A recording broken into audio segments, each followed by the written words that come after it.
Assalamualaikum warahmatullahi wabarakatuh. Halo teman-teman, perkenalkan nama saya Dila Anggela, NIM 1811320072, Prodi Bimbingan dan Konseling 6C, mata kuliah Konseling Mikro, dosen pembimbing Ibu Asti Haryati MPD, Perguruan Tinggi Institut Agama Islam Negeri Bengkulu. Di sini saya akan menjelaskan tentang layanan penguasaan konten.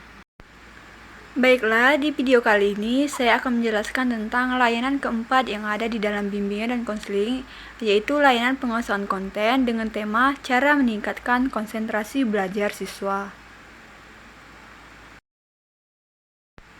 Nah, sebelum lanjut ke penjelasan, jangan lupa untuk like, komen, dan subscribe channel ini.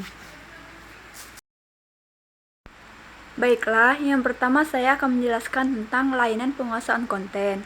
Layanan penguasaan konten adalah salah satu jenis layanan bimbingan dan konseling yang memungkinkan siswa dapat memahami dan mengembangkan sikap dan kebiasaan belajar yang baik, keterampilan dan materi belajar yang cocok dengan kecepatan dan kesulitan belajarnya, serta tuntunan kemampuan yang berguna dalam kehidupan dan perkembangan dirinya. Dengan kemampuan ataupun kompetensi itulah, individu itu bisa hidup dan berkembang. Banyak atau bahkan sebagian besar dari kemampuan atau kompetensi itu harus dipelajari. Untuk itu, individu harus belajar dan belajar. Selanjutnya yaitu tujuan umum layanan penguasaan konten.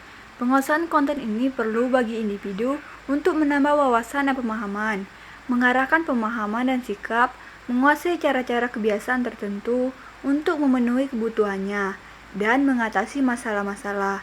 Dengan penguasaan konten yang dimaksud dalam peserta didik yang lebih mampu untuk menjalani hidupnya secara lebih efektif. Baik, kita lanjut ke materi utama, yaitu cara meningkatkan konsentrasi dalam belajar. Secara umum, konsentrasi atau fokus adalah suatu kemampuan untuk memusatkan perhatian dan pikiran pada suatu objek ataupun suatu kegiatan tertentu untuk waktu yang tertentu.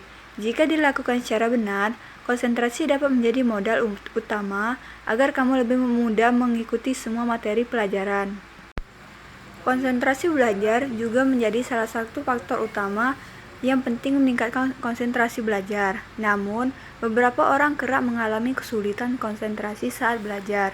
Mereka biasanya merasa sulit untuk memusatkan pikiran dan perhatiannya selama belajar.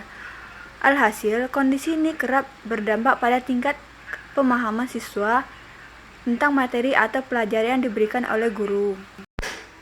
Hal pertama yang harus kamu lakukan untuk meningkatkan konsentrasi belajar yaitu hindari gangguan selama belajar. Banyak sekali gangguan di sekitar kamu yang berpotensi mengalihkan perhatian kamu saat belajar. Misalnya gangguan dari smartphone kamu yang berdering, bunyi pemberitahuan dari media sosial, tontonan YouTube yang lebih seru, serta hal-hal lainnya. Nah, usahakan untuk menjauhkan diri dari faktor-faktor gangguan seperti itu. Dengan demikian, kamu bisa berkonsentrasi penuh terhadap materi yang sedang kamu pelajari, sehingga kamu materi pelajaran pun bisa kamu pahami secara maksimal. Yang kedua yang harus kamu lakukan adalah lakukan persiapan sebelum belajar. Mempersiapkan beberapa hal saat akan mulai belajar dapat membantu melancarkan proses belajar kamu. Misalnya, mempersiapkan fasilitas penunjang belajar, berupa alat tulis atau media penunjang belajar lainnya.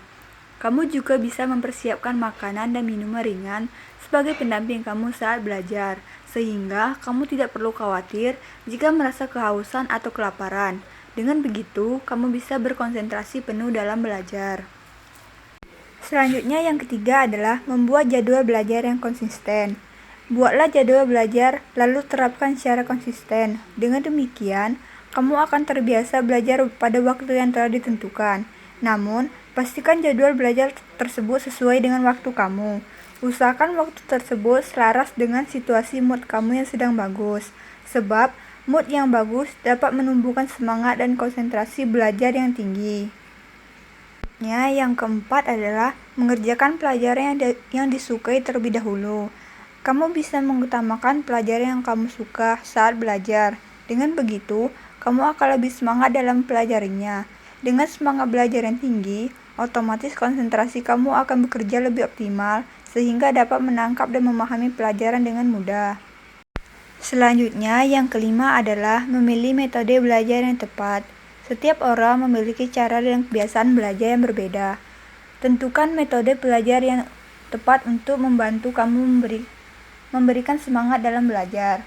Dengan metode belajar yang tepat, maka kamu bisa mendapatkan konsentrasi yang penuh saat belajar, sehingga kamu bisa menangkap dan memahami materi pelajaran yang sedang kamu hadapi dengan baik. Nah, itulah penjelasan tentang cara meningkatkan konsentrasi siswa dalam belajar yang berkaitan dengan layanan penguasaan konten. Semoga video ini dapat memberikan manfaat untuk kita semua. Jika ada salah kata, saya mohon maaf. Saya akhiri. Wabillahi taufiq wal hidayah. Wassalamualaikum warahmatullahi wabarakatuh.